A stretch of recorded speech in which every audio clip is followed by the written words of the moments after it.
आध्यात्मिक। भारत का प्राणधर्म क्या है?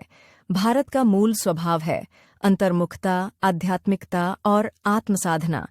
प्राचीन काल में जब बच्चे 5 वर्ष की आयु में गुरुकुल जाते थे और 20 वर्ष तक वहां कठोर अनुशासन और पवित्रता में जीवन बिताते थे, तब उनमें 2 तरह की विद्याओं, परा और अपरा, दोनों का विकास होता था।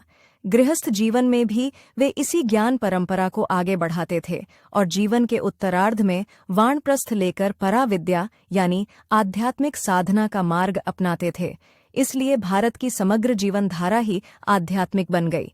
यह आध्यात्मिकता इतनी गहरी है कि इतिहास में ऐसे उदाहरण मिलते हैं कि भयावह दस्यु भी किसी कार्य पर जाने से पहले मां काली के आगे पूजा करते थे, मनौती मानते थे, क्योंकि भारत का मूल स्वभाव, उसका प्राणधर्म ही आध्यात्मिकता है। और शिक्षा व्यवस्था, वह भी इसी प्राणधर्म पर आधारित थी। परिणाम स्वरूप भारतीय छात्र बनते थे श्रद्धावान, विनम्र और उच्च आचरण वाले।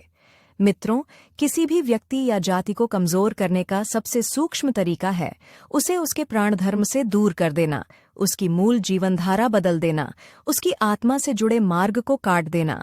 जब किसी को उसके प्राणधर्म से विचलित कर दिया जाता है तो उसका सामर्थ्य क्षीण होने लगता है, वह भटक जाता है। जैसे एक पक्षी को खुले आकाश से उठाकर पिंजरे में डाल दिया जाए, धीरे धीरे वह उड़ने की क्षमता ही भूल जाता है। ठीक उसी प्रकार जो समाज अपने प्राणधर्म को खो देता है, उसे समय के साथ अपनी शक्ति, अपना आत्मविश्वास और अपनी पहचान सब खोनी पड़ती है। आज हमारा बड़ा कर्तव्य यही है कि हम अपने व्यक्तिगत जीवन में भी और राष्ट्रीय जीवन में भी अपने प्राण धर्म अर्थात अपनी मूल आध्यात्मिक, मानवीय और नैतिक धारा को पुनः जगाएं, उसे संरक्षित रखें और आगामी पीढ़ियों को सौंपें। यही भारत की शक्ति है, यही उसकी आत्मा, और यही वह मार्ग है जो हमें एक उज्ज्वल, संतुलित और महान भविष्य की ओर ले जाएगा।